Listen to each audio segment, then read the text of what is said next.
So hi everyone. So இன்னைக்கு பார்த்தீங்கன்னா என்ன நடந்ததுன்றதை நம்ம பார்த்துடலாம்.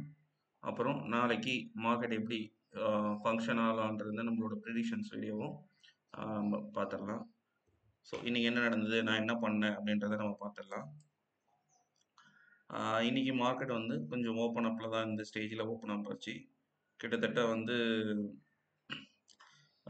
24,802. ஸோ 24,802 நமக்கு வந்து ஒரு ரெசிஸ்டன்ட் ஏரியாவாக இருந்தது. பட் இன்னைக்கு வந்து நல்ல மேனிப்புலேஷன்ன்றது ரொம்ப நல்லாவே நடந்தது. ஸோ இதை நான் 1 மினிட்ல கன்வெர்ட் பண்ணிக்கிறேன். ஸோ மார்னிங்கில் நான் லைவ் ஸ்டார்ட் பண்ணும்போதே நான் வந்து என்னோட ஆர்டர்ஸை நான் ப்ளேஸ் பண்ணேன். கிட்டத்தட்ட வந்து இந்த ஏரியாவில் என்னோட ஆர்டர்ஸ் நான் ப்ளேஸ் பண்ணேன். ப்ளேஸ் பண்ணும்போது எனக்கு எக்ஸாக்டாக இந்த ஏரியா வந்தது. ஸோ அப்போ நான் இதை மார்க் பண்ணும்போது என்ன ஆச்சுன்னா, எனக்கு ப்ரீவியஸ் லெவல் ரெசிஸ்டன்ட் இந்த ஏரியாவில் இருந்தனால நான் இந்த இடத்த அப்படி மார்க் பண்ணேன். மார்க் பண்ணோன்னா இந்த இடத்துலேருந்து எனக்கு நான் சொல்லிட்டேன். ஸோ மார்க்கெட் வந்து இன்னைக்கு மார்னிங்கே சைட்வேஸ் போகிறதுக்கான ப்ராபபிலிட்டி இருக்குது அப்படின்னு சொல்லியிருந்தேன். ஸோ 750 to 850 நமக்கு வந்து ஒரு ரெசிஸ்டன்ட் ஏரியா அப்படின்றத நான் சொல்லியிருந்தேன். ஸோ மார்க்கெட்டை இங்கேருந்து மார்க் பண்ணி ஸோ இங்கே வரைஞ்சிருந்தேன். ஸோ என்னோட லைவ் வீடியோ பார்த்தீங்கன்னா கிட்டத்தட்ட என்னோட லைவ் இது வரையுமே இருந்தேன்னு நினைக்கிறேன். ஸோ அதுக்கப்புறம் நான் இல்லை, பவர் கட்னால நான் லைவ் கட் பண்ணிட்டேன். ஸோ எனக்கு தெரிஞ்சு இந்த ஏரியா சப்போர்ட் மறுபடியும் இந்த ஏரியாவில் மார்க்கெட் டவுன் ஆகி கீழே வரும்போது நான் சொல்லிட்டேன், இங்கேருந்து கீழே இவ்வளோ தூரம் வந்துன்னா திரும்ப இந்த இடத்துல மார்க்கெட் கண்டிப்பாக சப்போர்ட் எடுக்கும் அப்படின்னு சொன்னேன். அதேமாரி மார்க்கெட் இந்த இடத்துல சப்போர்ட் எடுத்து கிட்டத்தட்ட நான் என்னோட ரெசிஸ்டன்ஸ் ஜோன் பார்த்தீங்கன்னா 24,660 860 வந்து என்னோட ரெசிஸ்டன்ஸ் ஜோன் சொல்லியிருந்தேன். ஸோ எக்ஸாக்டாக அந்த ஏரியாவில் கன்சால்டேஷன் நல்லாவே ஆச்சு. அடுத்து நெக்ஸ்ட்டு இந்த ஏரியாவை நான் இந்த ப்ரீவியஸோட இந்த ஹையை மார்க்கெட் வந்து பிரேக் அவுட் கொடுத்தாலும் திரும்ப சஸ்டைன் பண்ண முடியாமல் கீழே எண்ட் ஆஃப் த ஈவினிங் வந்து நல்ல ஃபால் விழுந்தது. நான் மார்க்கெட் எனக்கு நான் இந்த ஏரியாவில் இருக்கும்போது எனக்கு கிட்டத்தட்ட எவ்வளோ லாஸ் இருந்ததுன்னு பார்த்தீங்கன்னா, ஒரு 2,000 ரூபா கிட்ட லாஸ் இருந்தது. ஏன்னா எனக்கு மார்க்கெட் நான் இங்கே பண்ணியிருந்தனால எனக்கு என்ன ஆச்சுன்னா, இங்கெல்லாம் ரிவர்சல் ஆகி போகும்போது எனக்கு கிட்டத்தட்ட ஒரு 2,000 ருபீஸ் லாஸ்ட்டே இருந்தேன். ஸோ திரும்ப மார்க்கெட் கீழே இங்கே வந்தோடனே இந்த ப்ரைஸ் பார்த்தீங்கன்னா, ஸோ இதுதான் என்னோட பொசிஷனாக இருந்தது. ஸோ 24,750 இதை ஏரியாவை நான் பை பண்ணியிருந்தேன். 24,500 இதை நான் செல் பண்ணியிருந்தேன். ஸோ 318 ரூபாய்க்கும் இது வந்து ஒரு 105 ரூபாய் நினைக்கிறேன். 105 ரூபாய்க்கு நான் வந்து இது 318 ரூபாய்க்கு செல் பண்ணியிருந்தேன். இது 105 ரூபாய்க்கு பை பண்ணியிருந்தேன் ஹெட்ஜிங் மெத்தடில். ஸோ மேக்ஸிமம் லாஸ் எனக்கு வந்து 2,820 ரூபா. ஸோ மேக்ஸிமம் ப்ராஃபிட்டு 15,930 ரூபா அப்படின்னு சொல்லிட்டு மினிமைஸ் பண்ணிட்டு இருக்கேன். சப்போஸ் எனக்கு மார்க்கெட் வந்து நாளைக்கு எக்ஸ்பீரியன்றனால 700க்கு மேலே, ஸோ 700க்கு 700க்கு கீழே, ஸோ 24,681 600 650 சப்போஸ் மார்க்கெட் அந்த ரேஞ்சஸ் போனால் டெஃபினட்டாக நான் ப்ராஃபிட்டில் முடிப்பேன். அதர்வைஸ் இந்த ரேஞ்சிலே முடிஞ்சதுன்னா 732 700 அப்படின்ற ரேஞ்சில் முடிஞ்சதுன்னா டெஃபினட்டாக நான் வந்து ஒரு மேக்ஸிமம் லாஸ் மேக்கிங் வந்து 2,870 ரூபா அப்படின்ற ரேஞ்சில் முடிக்கிறேன். ஸோ மார்க்கெட்டிங் ஆரம்பித்த இடத்துலேயே இன்னைக்கு வந்து முடிஞ்சாலுமே என்ன நடந்துக்குன்னா, இது வந்து ஸ்ட்ரைக்குக்கு நியர்பை இருந்தனால இது வந்து டைம் டிகேவால் எனக்கு ஒரு 10 பாயிண்ட் ரெடியூஸில் இருக்குது. இது ரெடியூஸ் ஆகிருக்கணும், பட் வந்து டீட்டா வேல்யூ ரொம்ப அதிகமாக இருக்கிறதுனால இந்த இடத்துல வந்து எனக்கு வந்து டிகேன்றது கொஞ்சம் கம்மியாக தான் நடக்கும். ஸோ அதனால் எனக்கு வந்து ஒரு 176 ரூபாயும் லாஸில் இருக்குது. ஸோ இது ஃபுல் அண்ட் ஃபுல் பார்த்தீங்கன்னா டைம் டிகேவில் குறைஞ்ச வேல்யூ தான். ஸோ இந்த 10 பாயிண்ட்ன்றது டைம் டிகேவால் குறைஞ்ச வேல்யூ தான் இது. ஸோ அதனால எனக்கு டோட்டலாக இது ரெண்டுத்தையும் ஆட் பண்ணும்போது 1,035 ருபீஸ் வந்து லாஸில் இருக்கேன். சப்போஸ் மார்க்கெட் நாளைக்கு எப்படி கேப் டவுனில் ஓப்பன் ஆச்சுன்னா maybe I start with profit. ஓகேங்களா? ஸோ நாளைக்கு என்ன நடக்க போகுதுன்றத நம்ம பார்த்துடலாம்.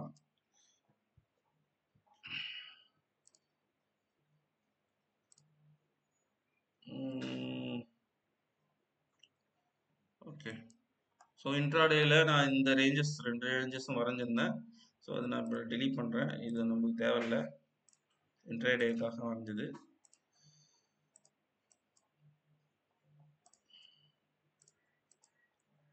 ஓகேங்களா? ஸோ 1 டே கேண்டிலில் பார்த்தீங்கன்னா நமக்கு வந்து 1 2 3 4 5 6வது ட்ரை பண்ணுச்சு, பட் இன்னைக்கு முடியல. ஸோ நாளைக்கு எப்படி ஓப்பன் ஆகுதா இல்லை ஓப்பன் டவுன் ஆகுதான்றதை நம்ம இன்றைக்கான டேட்டாஸ் அனலைஸ் பண்ணி நம்ம சொல்லிடலாம். ஸோ நெக்ஸ்ட் நம்ம செக் பண்ணியில் போயிடலாம்.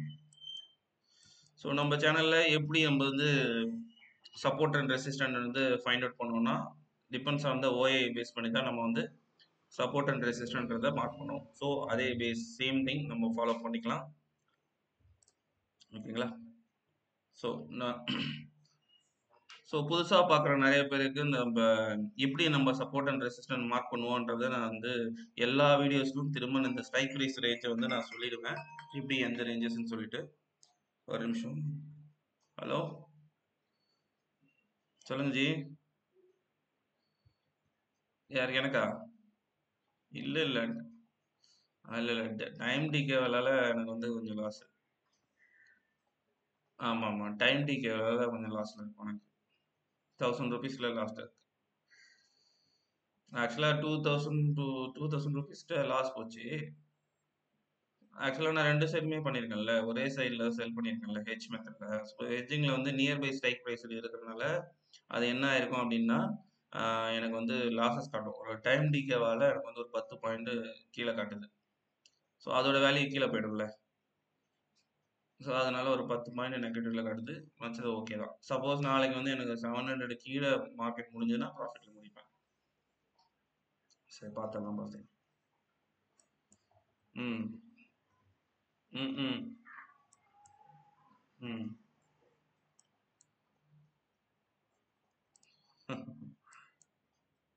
சரி சரி சரி, நான் ஈவினிங் வர நான் வந்து பார்க்குறேன், முடிச்சுட்டு வரேன். ரிவ்யூ நான் போடுறேன், வீடியோ அப்லோட் பண்ணுவேன், பாருங்கள். சரி, அந்த வரேன். ஓகே. ஸோ நம்ம வந்து எப்போதுமே இந்த ஸ்ட்ரைக் ப்ரைஸை பற்றி நம்ம பேசிடுவோம். எப்படி அப்படின்னா, ஸோ இந்த சைடு அந்த ஸ்ட்ரைக் ப்ரைஸுக்கு இந்த சைடில் இது இருக்கிறது எல்லாமே அவுட் ஆஃப் த மணி, இதுவும் out of the money. So இது பார்த்தீங்கன்னா இது வந்து கால் சைடில் அவுட் ஆஃப் த மணி, இது புட் சைடில் அவுட் ஆஃப் த மணி. அதேமாரி பார்த்தீங்கன்னா இந்த ஜோன் எல்லாமே வந்து கால் சைடில் இந்த மணி, அதேமாரி புட் சைடில் இது எல்லாமே இந்த மணி. அடுத்த மணி என்ன கேட்டிங்கன்னா, இந்த 4 ஸ்ட்ரைக் ப்ரைஸில் எது வேணாலும் அடுத்த மணியாக நீங்கள் கன்சிடர் பண்ணிக்கலாம். ஓகேங்களா? ஓகே. ஸோ நம்ம சப்போர்ட் எப்படி நம்ம கண்டுபிடிப்போம்னா, எந்த ஸ்ட்ரைக் ப்ரைஸில் அதிகப்படியான ஓப்பன் இன்ட்ரெஸ்ட் இருக்கோ அதுதான் நம்மளோட சப்போர்ட் ஜோனாக நம்ம கன்சிடர் பண்ணுறோம். ஓகேங்களா? ஸோ அவுட் ஆஃப் த மணி ஏரியாவில் நமக்கு இப்போ நம்ம சப்போர்ட்டை கண்டுபிடிக்கணும்னா நம்மளுக்கு புட் சைடில் தான் எந்த இடத்துல அதிகப்படியான ஓப்பன் இன்ட்ரெஸ்ட் இருக்கோ அவுட் ஆஃப் த மணியில் அதுதான் நம்மளோட support zone. So strike price நேராக பார்க்கும்போது இது இது இது இது இதெல்லாம் ஒரு 4 ஸ்ட்ரைக் ப்ரைஸ் பார்க்கும்போது நம்மளுக்கு எக்ஸாக்டாக அதிகப்படியான ஓப்பன் இன்ட்ரெஸ்ட் இருக்க ஏரியானா 24,700 நமக்கு வந்து அதிகப்படியான ஓப்பன் இன்ட்ரெஸ்ட் இருக்குது. ஸோ அதுதான் நம்மளோட ஃபர்ஸ்ட் சப்போர்ட் ஜோன். ஸோ 24,700 எங்கே இருக்குன்னு பார்ப்போம்.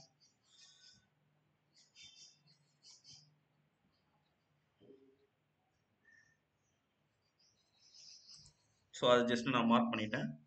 நெக்ஸ்ட்டு அப்புறமேட்டு பார்த்தீங்கன்னா அது இப்போ நம்ம சப்போர்ட் கண்டுபிடிச்சாச்சு. ஸோ ரெசிஸ்டன்ட் கண்டுபிடிக்கணும். ஸோ அவுட் ஆஃப் த மணியில் எந்த ஏரியாவில் அதிகப்படியான ஓப்பன் இன்ட்ரெஸ்ட் இருக்குன்னு பார்க்கணும். கால் சைடில் நம்மளுக்கு பார்த்தீங்கன்னா ஃபஸ்ட்டு வந்து 24,800. இதை வந்து நம்ம சப்போர்ட்டாகவும் எடுக்க முடியாது, ரெசிஸ்டண்ட்டாகவும் எடுக்க முடியாது. ஏன்னா கிட்டத்தட்ட இது ரெண்டுத்துக்குமே பார்த்தீங்கன்னா 1,68,000 1,73,000 கிட்டத்தட்ட ஆல்மோஸ்ட் சேமாக இருக்குது. ஸோ நம்மளுக்கு வந்து 24,800 ஒரு மேனிப்புலேஷன் ஏரியாவாக நம்ம கன்சிடர் பண்ணிக்கலாம். ஸோ அப்படின்னா நம்மளுக்கு ஸ்ட்ராங் ரெசிஸ்டன்ஸ் ஒன்று பார்த்தீங்கன்னா 24,900. ஸோ 24,900 எங்கே இருக்கு?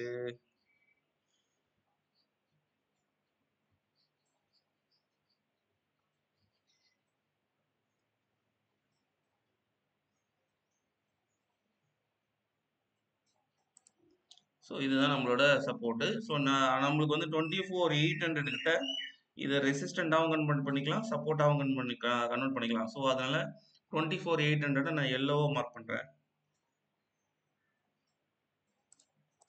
ஓகேங்களா?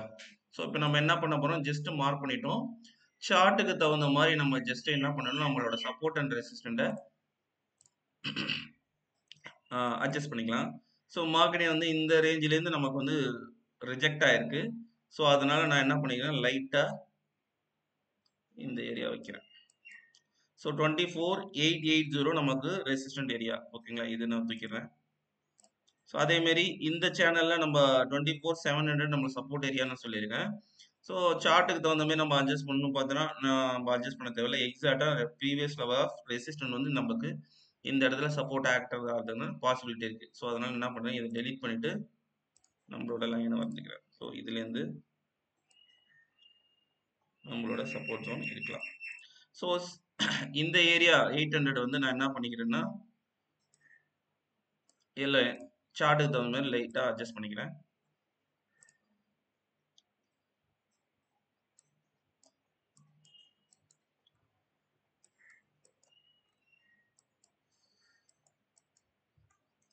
ஸோ நம்மளோட சப்போர்ட் அண்ட் ரெசிஸ்டன்ஸ் ஜோன் இந்த ஏரியாவில் இருக்கலாம். சப்போஸ் மார்க்கெட் வந்து நமக்கு வந்து 24,700 பிரேக் பண்ணுச்சுன்னா next level of support zone பார்த்தீங்கன்னா நம்மளுக்கு strong level of support zone பார்த்தீங்கன்னா 24,600. எனக்கு தெரிஞ்சு 24,600 வர்றதுக்கு ரொம்ப ரேரு. ஸோ 24,600 இப்போ தான் இந்த ரேஞ்சில் வருது. ஸோ சார்ட்டுக்கு தகுந்த மாதிரி நம்ம அட்ஜஸ்ட் பண்ணோம்னா நம்மளோட சப்போர்ட் ஜோனு இதுவாக இருக்கலாம்.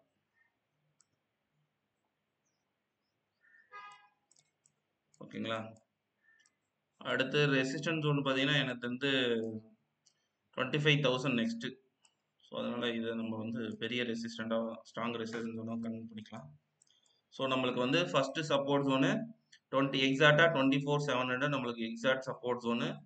நெக்ஸ்ட்டு சப்போர்ட் ஜோன் பார்த்தீங்கன்னா 24,625. 24,625 நெக்ஸ்ட்டு சப்போர்ட் ஜோனு. ஓகேங்களா. அடுத்து ரெசிஸ்டன்ஸ் ஜோன் பார்த்தீங்கன்னா 24,875. 24,875. அதுக்கப்புறம் அதை விட பெரிய சப்போர்ட் ஜோன் பார்த்தீங்கன்னா 25,000. எக்ஸாக்டாக நம்ம 25,000 ரெசிஸ்டன்ஸ் ஜோனு. ஸோ நடுவில் வந்து 24,800 நமக்கு இருக்குது. ஸோ இந்த ஏரியாவில் நம்மளுக்கு இந்த ப்ரீவியஸ் லெவல் சப்போர்ட்டு இந்த இடத்துல ரெசிஸ்டன்ட் ஆக்ட் ஆகி திரும்ப கீழே வந்திருக்கு. ஸோ மேபி திரும்ப இந்த ஏரியாவை ரீடெஸ்ட் பண்ணி இப்போ வரதெல்லாம் மார்க்கெட் கீழே இறங்கலாம். நாளைக்கு ஓப்பன் டவுனில் ஆச்சுன்னா நமக்கு ஒரு 2-3 சினாரியோ எனக்கு வந்து தெரியுது, பார்க்கலாம். ஸோ ஃபர்ஸ்ட்டு ஓப்பன் டவுன் ஆச்சுன்னா என்ன நடக்கலாம் அப்படின்னு சொல்கிற பாருங்க. சப்போஸ் நம்மளுக்கு ஓப்பன் டவுன் ஆச்சுன்னா மார்க்கெட் இங்கிருந்து இது வந்து ப்ரீவியஸ் லெவல் லோ, அதாவது இந்த லோ இந்த இடத்துல ரெசிஸ்டன்ட் ஆக்கி திரும்ப கீழே வரலாம். இது ஒரு சினாரியோ. இன்னொரு சினாரியோ நமக்கு திரும்ப சேம் அதே மாதிரியே இந்த இடத்துல மார்க்கெட் வந்து ஓப்பன் டவுன் ஆச்சுன்னா இப்படி வந்து திரும்ப நமக்கு இந்த இடத்துல இப்படி வந்து திரும்ப சேம் இந்த ஏரியாவில் சப்போர்ட்டாக ஆக் ஆகி மேலே போகலாம். இது ஒரு பாசிபிலிட்டி. நமக்கு ஓப்பன் அப் ஆகுமா அப்படின்னு கேட்டிங்கன்னா கொஞ்சம் டவுட்டு தான்.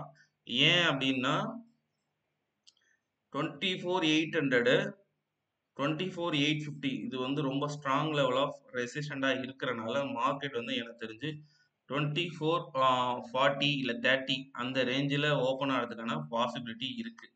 ஸோ அதனால ஓப்பன் டவுனுக்கான பாசிபிலிட்டி தான் அதிகமாக இருக்குது. சப்போஸ் மார்க்கெட் ஓப்பன் அப் ஆச்சுன்னா நமக்கு ஓப்பன் ஆச்சுன்னா டைரெக்டாக நமக்கு வந்து எங்கே ஓப்பன் ஆகலாம் 24,850 ரேஞ்சிட்ட ஓப்பன் அப் ஆகிறதுக்கான பாசிபிலிட்டி. ஐ மீன் இந்த ஜோனில் திரும்ப நமக்கு வந்து ப்ரீவியஸ் லெவல் சப்போர்ட் வந்து ரெசிஸ்டன்ட் ஆக்ட் ஆகி இப்படி வந்துட்டு திரும்ப இப்படி போகலாம்.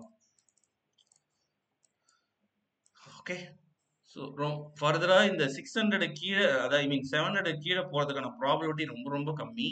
ஸோ சப்போஸ் மார்க்கெட் வந்து நம்மளுக்கு ஓப்பன் டவுன் ஆனாலும் இந்த ரேஞ்சிலேயே நாளைக்கு முடியறதுக்கான பாசிபிலிட்டி இருக்குது. ஆர்எல்ஸ் ஓப்பன் அப் ஆச்சுன்னா இந்த ஏரியாவில் ஓப்பன் அப் ஆகும். எனக்கு தெரிஞ்சு இந்த ஜோனுக்கு மேலே ஓப்பன் அப் ஆகிறதுக்கான பாசிபிலிட்டி கொஞ்சம் சுத்தமாகவே கிடையாது. ஏன்னா ஹெவி செல்லிங் ப்ரெஷர் இருக்கிறத நம்ம இந்த ஏரியாவில் பார்க்க முடியுது. இந்த இடத்துல பார்த்தீங்கன்னா கேப் அவுட் இருக்குது. ஸோ அதனால் நான் என்ன எக்ஸ்பெக்ட் பண்ணேன்னா market will open down nearby 700 ஆர்எல்ஸ் ஹெவி செல்லிங் ப்ரெஷர் இருந்ததுன்னா டைரெக்டாக 600க்கும் ஓப்பன் ஆகிறதுக்கான பாசிபிலிட்டி ரொம்ப ரொம்ப ஜாஸ்தி. நாளைக்கு என்ன நடக்குதுன்னு பார்த்துலாம். என்னோட பொசிஷன் நான் வந்து ஹோல்ட் பண்ணிட்டு இருக்கேன். சப்போஸ் எனக்கு வந்து ஒரு 50-60 பாயிண்ட் வந்து நாளைக்கு ஓப்பன் டவுனில் ஆச்சுன்னா I will make good profit. ஓகேங்களா. லெட்ஸ் சி நம்ம நாளைக்கு என்ன நடக்குன்றதை பார்த்துலாம். ஸோ சேனலில் பார்க்குறவங்க எல்லாருமே லைக் பண்ணிக்கங்க, சப்ஸ்கிரைப் பண்ணிக்கங்க. மெயினாக மெம்பர்ஷிப் ஜாயின் பண்ணிங்க. அப்கமிங்கில் மெம்பர்ஷிப் பீப்புளுக்கு மட்டுமே லைவ் போகிற மாதிரி இருக்கும். ஸோ அவங்களுக்கான சில வீடியோஸ், ஸோ அவங்களுக்கான ஸ்பெஷல் வீடியோஸ் வந்து நான் வந்து என்னோட சேனலில் வந்து நான் ரிலீஸ் பண்ணுவேன். ஸோ மேக்ஸிமம் வந்து என்னோட வீடியோஸ் பார்க்குற எல்லாருமே மெம்பர்ஷிப் ஜாயின் பண்ண ட்ரை பண்ணுங்க. 100 பீப்புள்ஸ் வந்துட்டாங்கன்னா, லைவ்லயே அவங்களுக்கு மட்டும் லைவ் போயிட்டு லெவல்ஸ் வந்து மார்க் பண்ணி தரப்படும். ஸோ அதனால வந்து மெம்பர்ஷிப் ஜாயின் பண்றதுக்கு ட்ரை பண்ணுங்க. ஸோ நாளைக்கு ஒரு நல்ல வீடியோல நம்ம பார்க்கலாம். Thanks for the support.